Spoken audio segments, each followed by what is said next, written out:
Hope you all are staying safe and healthy. This side Bhavisha Verma, Assistant Professor from SD College Ambala Can, and the topic of today is higher education system.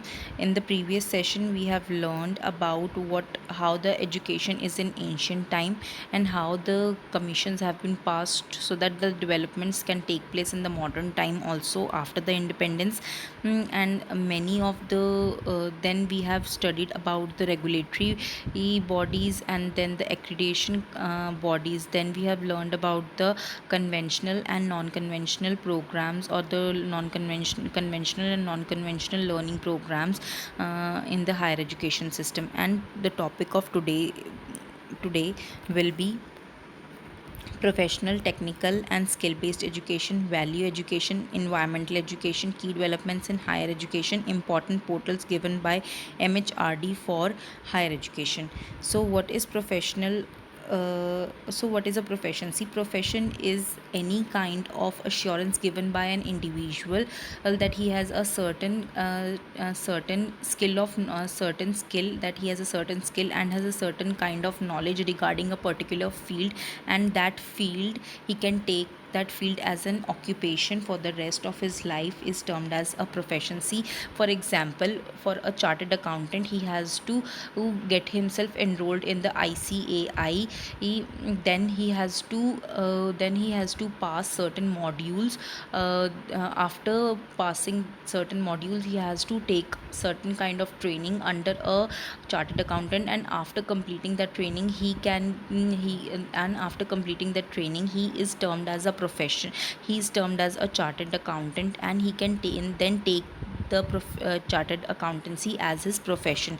Similarly, teachers, for teaching profession, for teaching profession, teachers has certain kind of knowledge regarding their subjects. Then they impart that knowledge through the skills they have among the students, and then they are termed as professional teachers, because they has a certain kind of knowledge regarding their subject matters, and they can take teaching as a profession.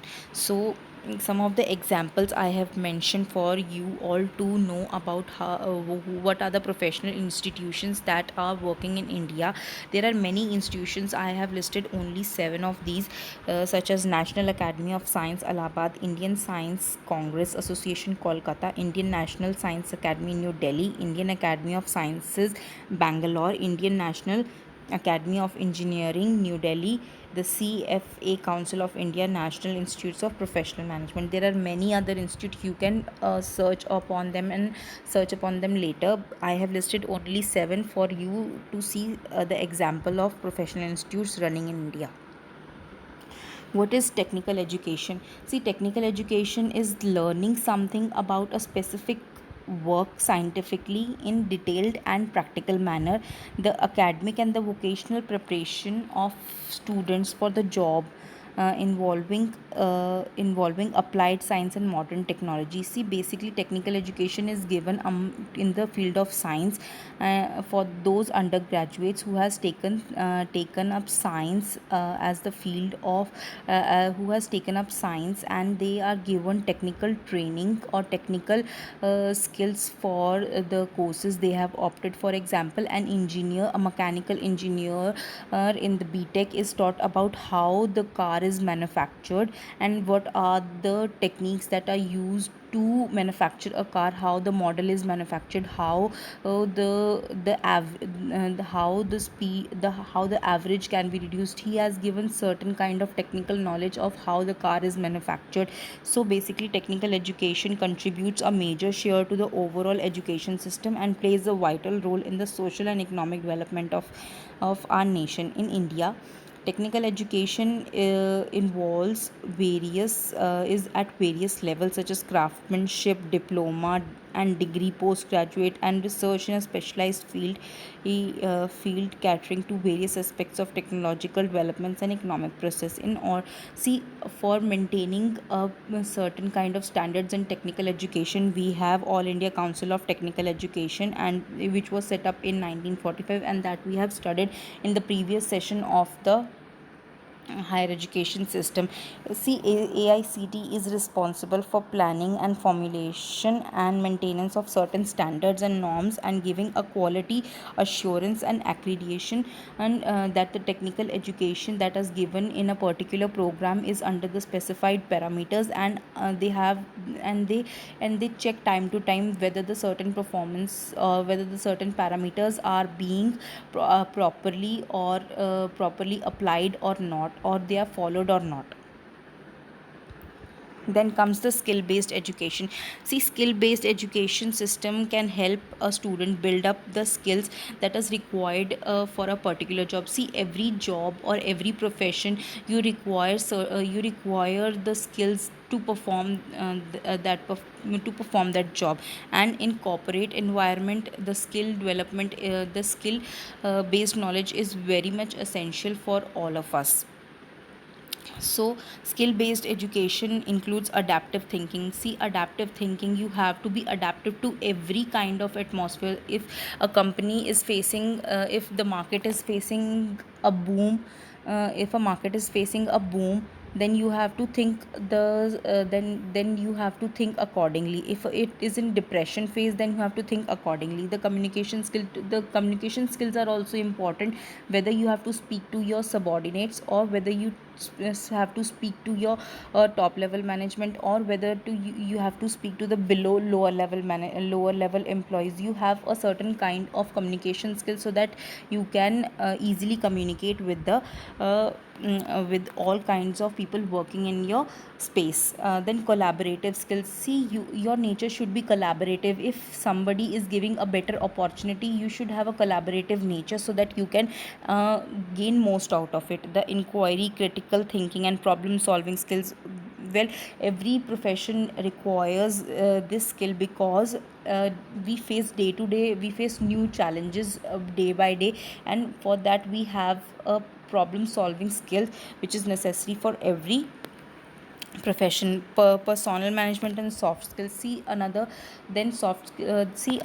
important skill is personal management. If you are a manager, you have to manage the employees at the lower level, employees at the at your colleagues, or your at the lower level. So you have a personal management skill, so that you can manage them properly, and motivate them, so that they can work towards the organization's objective. Then comes the empathy and perspective. See, empathy, you should empathize. You should empathize with the with you should empathize and have perspective skills. You have to perceive what others are might be thinking in a particular situation, and you should empathize with their situation, and then think accordingly. So basically, skills are the most important form of education required in these days, because if skills are not there, then how good the knowledge you have doesn't matter if you do not have the skills to perform that job. Then comes the value education. See, value education is a process or functions which gives moral values to each other. See, as the name suggests, what is value education? See, values, a human being has certain kind of values, the moral values, the ethical values, or the values that we adopt while working, or the values we adopt while living in a society. See, value education is necessary nowadays, because we are forgetting our values as uh, we are forgetting our values day by day, as we are being exposed to the outer, or to the outer environment. The aim of value education is not only to provide values to the students, but also to change their attitude and behavior amongst the community, so that they can end up being a better citizen, and a person who has a helping nature towards the other present in the society. See, See, value education is divided among two parts, that is explicit value education and implicit value education. Explicit value education and relates to teaching system which shows that the instructor and the professors uses the pedagogies and designs and plans to create a consistent learning experience of the students. The explicit value education means how the professors or the teachers plans to create a consistent learning experience for the students. Implicit value education, it includes the activities compared to invisible curriculum of the learning.